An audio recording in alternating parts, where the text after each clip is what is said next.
رياض الصالحين باب الإخلاص وإحضار النية في جميع الأعمال والأقوال والأحوال البارزة والخفية.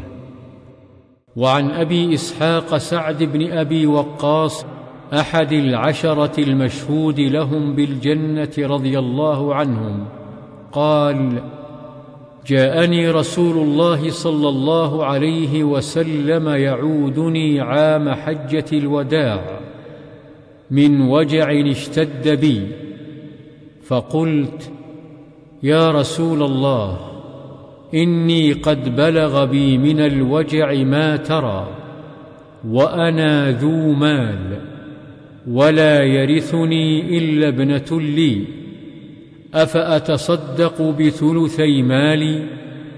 قال: لا. قلت: فالشطر يا رسول الله؟ فقال: لا. قلت: فالثلث يا رسول الله؟ قال: الثلث، والثلث كثير أو كبير. إنك إن تذر ورثتك أغنياء خير من أن تذرهم عالة يتكففون الناس، وإنك لن تنفق نفقة تبتغي بها وجه الله إلا أجرت عليها، حتى ما تجعل في امرأتك. قال: فقلت: يا رسول الله، أخلف بعد أصحابي؟ قال: إنك لن تخلف فتعمل عملا تبتغي به وجه الله إلا ازددت به درجة ورفعة، ولعلك أن تخلف حتى ينتفع بك أقوام ويضر بك آخرون. اللهم أمض لأصحابي هجرتهم ولا تردهم على أعقابهم. لكن البائس سعد بن خولة يرثي له رسول الله صلى الله عليه وسلم أن مات بمكة. متفق عليه. Dari Abu Ishaq Sa'ad bin Abi Waqqas radhiyallahu anhu, salah seorang di antara 10 sahabat yang dijamin masuk surga, ia bercerita, Rasulullah datang menjengukku ketika aku sakit keras pada tahun Haji Wada. Kemudian aku bertanya, wahai Rasulullah, sakitku ini sangat keras, kronis, sebagaimana engkau menyaksikannya sendiri. Sementara aku mempunyai harta yang cukup banyak, dan tidak ada seorang pun yang menjadi ahli warisku selain anak perempuanku. Bolehkah aku menyedekahkan 2/3 dari hartaku? Beliau menjawab, tidak boleh. Aku kembali bertanya, bagaimana jika setengahnya, wahai Rasulullah? Beliau menjawab, tidak boleh. Lalu kutanyakan lagi, bagaimana jika 1/3, wahai Rasulullah? Beliau pun menjawab, ya, 1/3 boleh, dan 1/3 itu sudah banyak atau sudah besar. Sesungguhnya apabila kamu meninggalkan ahli warismu dalam keadaan kaya, maka itu lebih baik daripada kamu meninggalkan mereka dalam keadaan miskin, sehingga mereka terpaksa meminta-minta kepada manusia.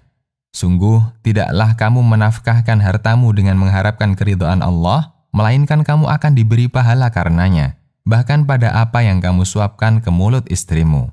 Sa'ad pun melanjutkan, kemudian aku bertanya, wahai Rasulullah, apakah aku akan ditinggalkan di kota Mekah ini setelah kepergian sahabat-sahabatku darinya? Beliau menjawab, sesungguhnya tidaklah kamu ditinggalkan lalu kamu mengerjakan suatu amalan yang kamu niatkan karena mencari ridha Allah, melainkan dengannya derajat dan ketinggianmu akan bertambah. Barangkali umurmu akan dipanjangkan sehingga orang-orang dapat mengambil manfaat darimu. Di samping ada juga orang-orang lain yang akan merasa dirugikan olehmu. Ya Allah, biarkanlah hijrah sahabat-sahabatku terus berlangsung dan janganlah engkau mengembalikan mereka ke tempat semula. Tetapi yang kasihan adalah Sa'ad bin Khawlah. Rasulullah menyayangkan meninggalnya dia, yaitu Sa'ad bin Khawlah di Mekkah. Muttafaqun alaih. Faedah hadis: 1. Disyariatkan menjenguk orang sakit bagi pemimpin dan bawahan, terutama pada saat seseorang sedang sakit keras. 2. Dibolehkan memberitahukan penyakit yang diderita dengan tujuan yang benar. Misalnya untuk meminta obat atau doa dari orang yang soleh tanpa disertai keluhan dan sikap tidak ridho dan hal ini tidak bertentangan dengan kesabaran yang baik. 3. Boleh meletakkan tangan di dahi orang yang sedang sakit, termasuk mengusap wajahnya serta mengusap bagian tubuhnya yang sakit, seraya mendoakan agar dia diberi umur panjang. 4. Pahala berinfak tergantung pada kebenaran niat dan pengharapan terhadap keridhaan Allah. 5. Dibolehkan mengumpulkan harta, akan tetapi dengan syarat harta tersebut diperoleh secara halal. Harta tersebut tidak digolongkan sebagai harta simpanan jika hak atau zakatnya telah ditunaikan. 6. Wasiat yang berupa harta tidak boleh lebih dari 1/3. 7. Memberi nafkah kepada keluarga mengandung pahala tersendiri jika pemberiannya dimaksudkan untuk mencari keridhaan Allah. 8. Berbagai kebaikan dan ketaatan yang tidak bisa dikerjakan bisa diganti dengan amal lainnya, yaitu dalam hal pahala dan balasannya. 9. Anjuran menyambung silaturahim atau tali persaudaraan dan berbuat baik kepada kerabat.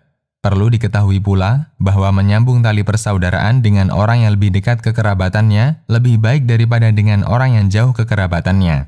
10. Larangan memindahkan mayit dari satu negeri ke negeri lainnya. Sebab jika hal itu disyariatkan, niscaya Rasulullah memerintahkan untuk memindahkan jenazah Sa'ad bin Khawlah dan bukan berbelasungkawa terhadap kematiannya. 11. Menjelaskan kaidah usul, yaitu mencegah sarana yang berpotensi kepada keburukan. Dasar penetapannya adalah sabda Rasulullah, dan janganlah engkau mengembalikan mereka ke tempat semula. Hal ini ditegaskan agar tidak ada seorang muslim pun yang menjadikan sakit sebagai sarana atau alasan untuk mencintai negeri dan kampung halaman yang telah ditinggalkannya.